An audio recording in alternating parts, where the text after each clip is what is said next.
আসসালামু আলাইকুম রহমতুল্লাহি ওয়া বারাকাতু। আমি এখন বসে আছি গাছের নিচে আর ঘাসের উপরে। এই যে ঘাস আছে, ঘাসের উপরে বসে আছি। বাইরে প্রচন্ড গরম। এই গরম থেকে বাঁচতে ঘাসের উপরে গাছের নিচে বসে আছি।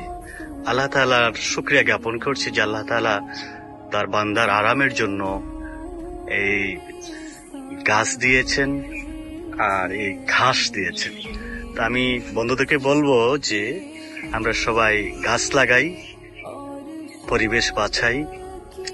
আর গাছের এই সুশীতল বাতাস, গাছের নিচে আর এই ঘাসের উপরে, আর আল্লাহ তাআলার যে সুশীতল বায়া বাতাস, এটা আমাকে মুগ্ধ করেছে।